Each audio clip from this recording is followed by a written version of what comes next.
Hi there, everybody. The Broncos are celebrating a dominant victory over the Dallas Cowboys. A lot to talk about. Romi Beans here with what we learned from this win, and I'm trying to find negatives. There's so many positives, though. First of all, you got the coach, you got the offense, you got the defense.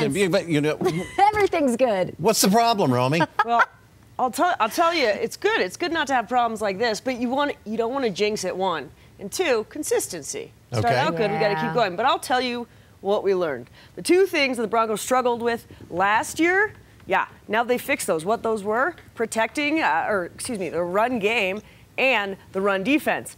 Last night, the Broncos running backs ran for 178 yards. Oh, and they held Ezekiel Elliott to 8 yards. Elliott, by the way, usually averages 108 yards per game, 5 yards per carry. He got 8 yards total. So what we learned, the run defense is better and the Broncos run game are better. And those were their Achilles heel last year. Everybody is talking about, speaking of which, Garrett Bowles and whether or not he could have an Achilles heel injury or maybe a broken ankle. We saw him carted off the field, and I felt so badly for the guy. He was crying. Carted off the field, when the cart comes out, it's always bad news because they can't walk off, by themselves. He was putting no weight on his leg. They feared it was an Achilles tear or a rupture, but not sure yet. He's getting an MRI today. Sounds like it's more likely a high ankle sprain or a fracture. Of course, they're hoping for a high ankle sprain, which even then, a high ankle sprain takes a lot more recovery than a low ankle sprain, just say. But Achilles could have been season ending. At least this will maybe be a couple weeks. Hopefully he gets back in. Yeah, it'd be nice to have him back in because we got Oakland coming next month. We got Oakland, we got Kansas City. Two tough teams. Buffalo next weekend. What do you think about this Buffalo game? Now, the Buffalo team they're 1-1. But it's hard to judge because the first game they played was against the Jets. Let's be honest, the Jets are the dumpster fire of the NFL right now. I mean, they're basically phoning it in.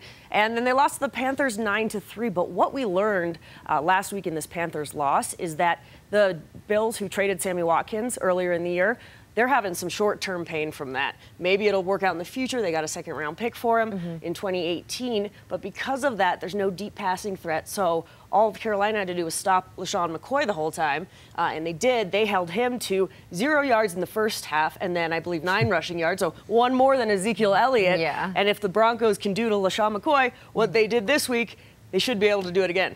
I'm hearing people's fantasy players are not doing so well after some of these games. Oh, I'm sure people are upset because I can't tell you how many people took Dak Prescott and Ezekiel Elliott in the first round. Oh, so sad. Oh, man.